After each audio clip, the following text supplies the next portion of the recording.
What we doing, babe? We're going to close on our house. We closing the house. Yeah. Okay.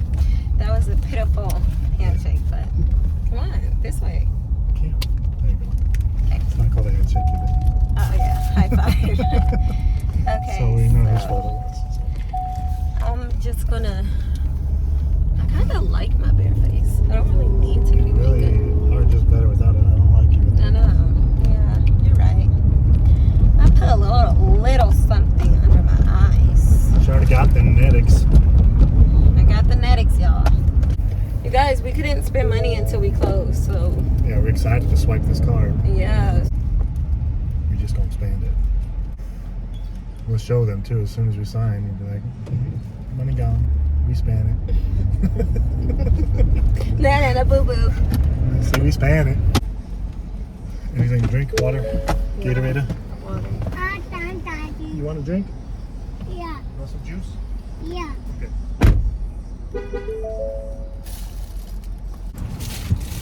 So I know I said I was just gonna put on foundation, but I decided to do a little something to my eyes. She foundation more makeup.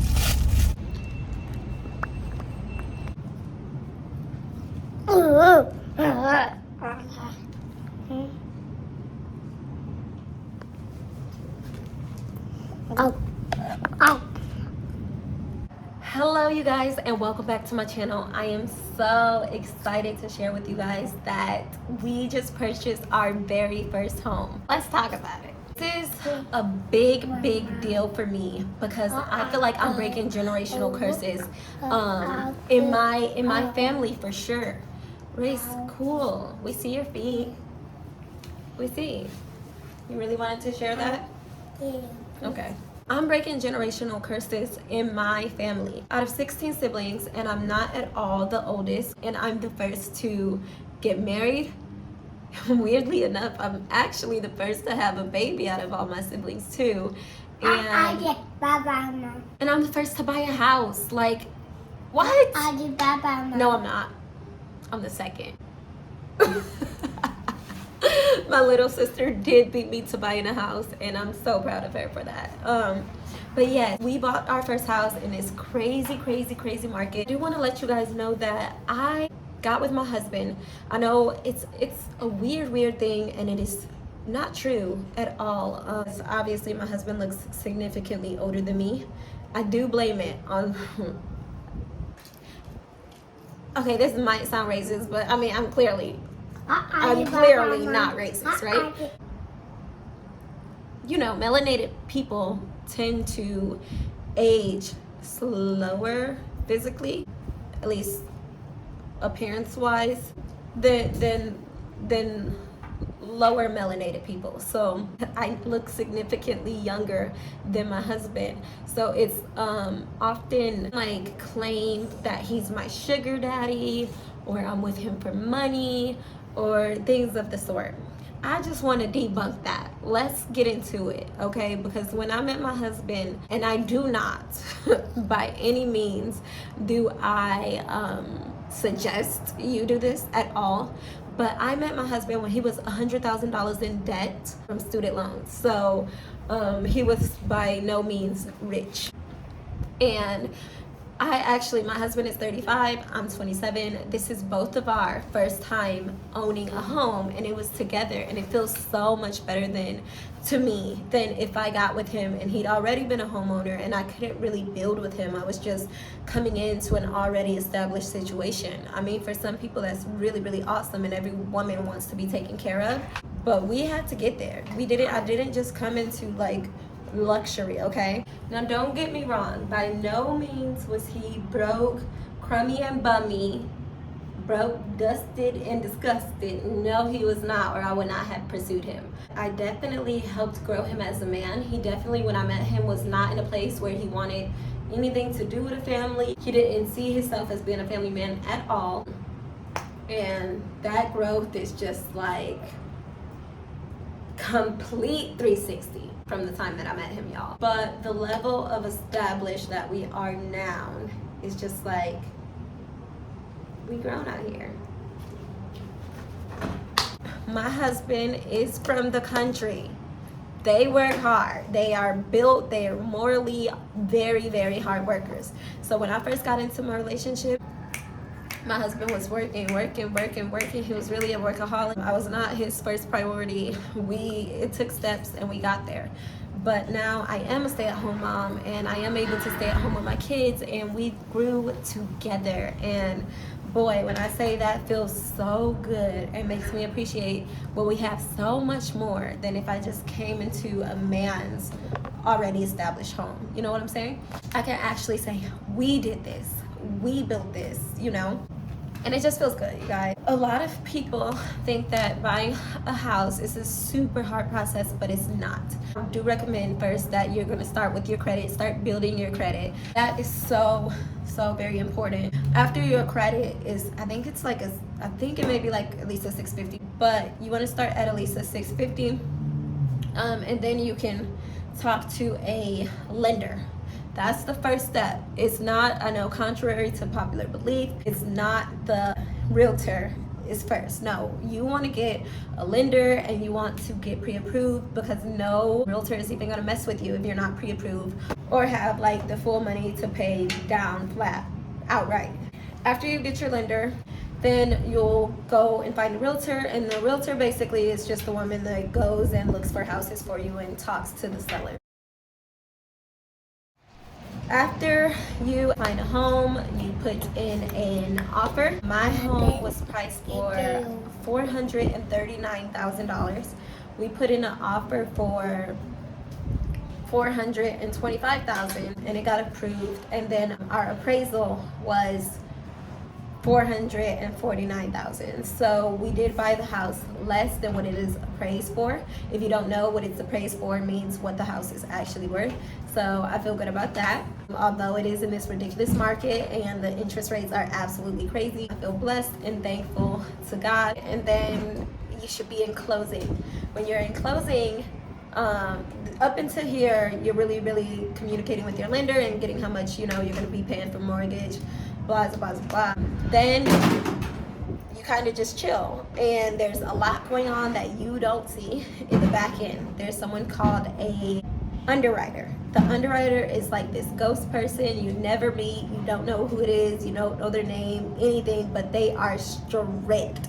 When I tell you, they want to know your entire life, everything about you, why your name is your name, like why, every single thing, every single dollar that is in your bank account. They want to know why, when, where it came from. So that is the most strict process in the whole home buying situation, is the underwriter. Underwriter, boy, like my attitude was on tilt. Like, what you mean? Why do I have $1 in my bank account? Because I work for, like, she wants to know everything, You're an entrepreneur, it's kind of hard. It's like, I got this from YouTube, I got this from Instagram, I got this, and they want to see when and how and where and why, and it's just crazy. But we got through it. All praise to the almighty King Jesus Christ. Thank you. So once you pass the underwriting process, you go into the title agency. It's a pretty fat packet of papers, and you just sign all the papers and you're closed. It is yours, right? Yay! So it's super exciting. So that was my process, at least. I know it kind of varies, very small, state to state. I cannot believe I own a home before 30 years old. I cannot believe I own a home before 30 years old. Please, this is just motivation, because you guys have no idea. I was the least out of my family for anybody to think that I was going to become or amount to anything. The least. I was the black sheep of my family. I'm the first one to, other siblings have children, but like marriage is not deep in the black community as a whole, unfortunately. Not just in my family, but in the black community, unfortunately, marriage rates are ridiculously low, especially in comparison to every other race that there is really in the world. So I'm just proud of myself. I'm proud, and I want it to be motivation for you guys. I was married before my older two sons' dad. I was married young at an early age, stupidly, And because I was a middle child and I had that middle child syndrome, my mother and father divorced when I was 7 years old. Before that, we grew up in the suburbs, so my dad had a ton of money. My mom was a stay-at-home mom, like living, but my dad was abusive. So when they divorced, my mom moved to California and my dad stayed in Ohio. My mom and dad together have 6 kids. My dad has 16, but together my mom and dad have 6. So there was 2 kids that my mom chose to just keep, and like she wanted them everywhere with her.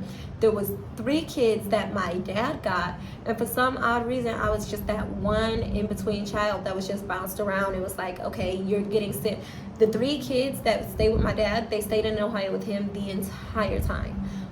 He would never allow them to go to my mom. And the kids that my mom had, 2, they stayed in California always. I was just that one child that was just like, okay, I'm tired of her, you're going to Ohio. Okay, I'm tired, you're going to California. And just juggled and bounced back and forth with no stability, which caused me to graduate high school later, because obviously children need stability. So I mean, I've always felt like people didn't believe in me and just crazy, okay? And like, look at where I am. Look at where I am. I mean, I'm 27. Hi, baby. Hi. I'm 27. I'm married to the love of my life. I am a homeowner. I have a 700 credit score. I have more than 1 car. I have beautiful children. And I'm blessed abundantly. I have health.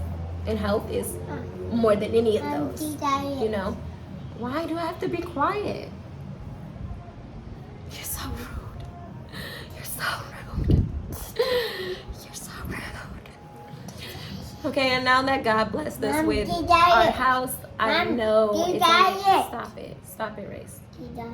I know it's only a matter of time before He will bless us with our little bundle of joy that we're looking for and waiting for.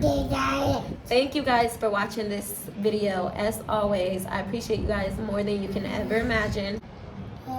I do have an Amazon wish list. If you feel giving, then you're free to take a look at it. I appreciate you. Please like, comment, share, and subscribe. That is the best gift that you can give us. That really helps us to grow. Thank you so much for following us along this journey called life.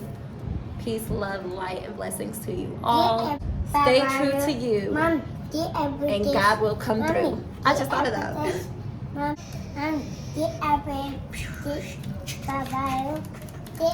Love you. Peace. Do peace like this. Peace. Now go like that. Go, go, go.